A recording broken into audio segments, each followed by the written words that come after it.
Yes, now bless now people. Don't forget to rest now. Des Rocksteady, King of the Pit TV, signing in. We just finished this record off. It was recommended on the Patreon by my friend Jim. Thank you very much for joining up, Jim. We're going to continue on with another record after this. Jim has recommended more thrash metal adjacent record. This was entitled "The Power of Inner Strength," or to be literal, Power of Inner Strength, by the band Grip Inc. 11 tracks. One of them arguably is an introductory track, so I would personally just say 10 tunes on this record. It was okay. It was okay. This features Dave Lombardo of Slayer. This was in 1995. So you tell me, at this point, was Lombardo even in Slayer? I think it might have been Bostaff, right? Who was in the act at this point. I don't know. I don't know the timeline of Slayer to a T, but I think that was the case. So why Dave Lombardo left Slayer and had this project is crazy to me. I think it was for business purposes why he left Slayer, or at least at some point he left for business purposes or was in dispute for business reasons. But it's so bizarre to hear this project because it's an odd group of musicians. I don't know anything about this act. I went on Wikipedia to find who the frontman was because I was like, where's this guy from? A few tracks in, you realise he sounds like he could be British. He was attacking the vocal like, you know, an anarcho-punk band. A British anarcho-punk band. So I thought, okay, fascinating. Let's find out what's going on here. Turns out the guy's from Coventry and he had a flipping mohawk. He had a bleach blonde mohawk. So, you know, it's self-explanatory, really, the elements and the background, or at least the uniform this guy is applying, which I felt manifest in the track, which isn't a bad thing. You know, I prefer fucking punk rock influenced music more than metal influenced music, or punk rock influenced music as opposed to like heavy metal influenced music, should I say, you know, because, you know, a lot of metal music is punk at heart, right? So it was a fascinating record with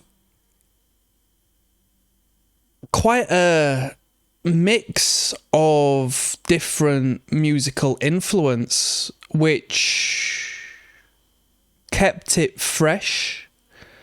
There was an underlying, you know, fabric which kept the sound cohesive. You know, there was a sound the band had. It wasn't so all over the place that, you know, you found yourself lost and not knowing what to expect next. You kind of knew, you know, how the guitars would sound, how the drums would sound, variation as far as riffs are concerned and whatnot, but it wasn't like, you know, experimental per se. Lombardo could have been in any band, no doubt, at this point. So I'm curious as to find out why this was a project of his, because I don't think he was involved in too much external to Slayer. Am I right in saying that? I know he sort of filled in and had a couple of like appearances with other acts, but you know Lombardo from Slayer and that's it. So this was an interesting record. Did I enjoy it? I thought it was okay. I thought there was some okay moments.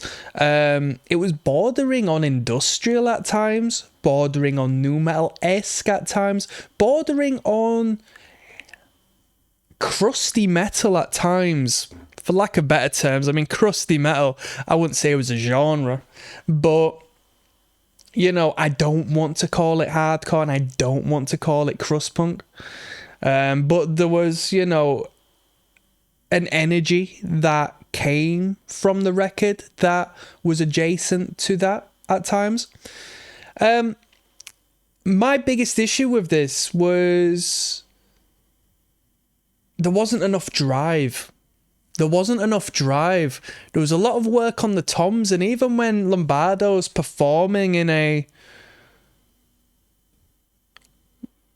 you know, in a rock manner, the guitar line and the riffing felt like it was just bumbling along in a bridge-like fashion. Speaking of the, you know, the songwriting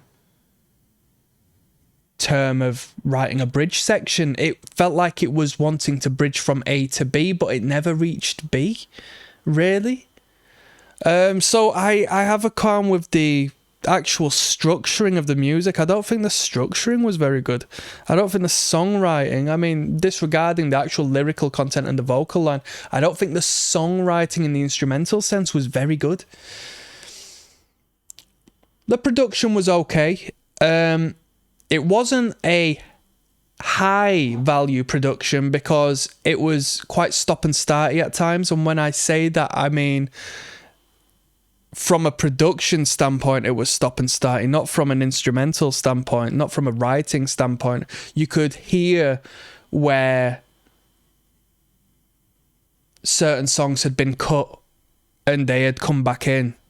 It was like that, and it was like a bit jolty as the instrumental came back in, because that it was a poor editing situation from whomever the sound engineer was.